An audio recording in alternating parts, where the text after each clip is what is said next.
ભુજના રેલડી નજીક ખેડૂતોનો વિરોધ। ખેડૂતના સ્વાંગમાં આવેલા નાટકીલા નેતાને પોલીસે હરખાવ્યો। ઓવરબ્રિજ પ્રોજેક્ટની કામગીરી સામે વિરોધ કરાયો। નેશનલ હાઈવે ઓથોરિટી દ્વારા કામ શરૂ કરવામાં આવ્યું હતું। પોલીસ બંદોબસ્ત સાથે કામગીરી શરૂ કરવામાં આવી। સ્થાનિક ખેડૂતોએ સૂત્રોચ્ચાર કરી વિરોધ નોંધાવ્યો। ઓવરબ્રિજ બનવાથી ખેડૂતોની જમીન કપાતમાં જશે તેવી ભીતિ વચ્ચે પ્રસિદ્ધિના ભૂખ્યા નેતાઓ પહોંચી જતા વિવાદ ઊભો થયો। આ પ્રોજેક્ટના કારણે 19 ખેડૂતોની જમીન કપાતમાં જશે। પોલીસ અને ખેડૂતની સ્વાંગમાં આવેલા નેતાઓ વચ્ચે થયું ઘર્ષણ।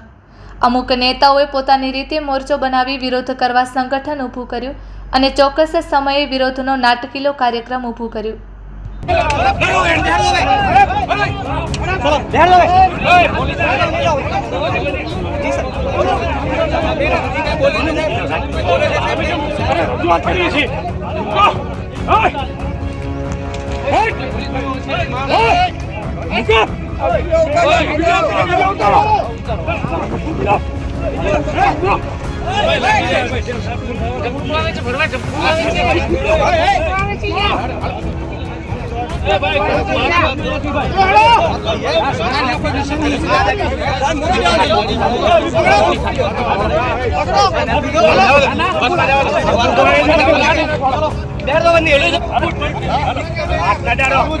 હાથ ને ડરો ને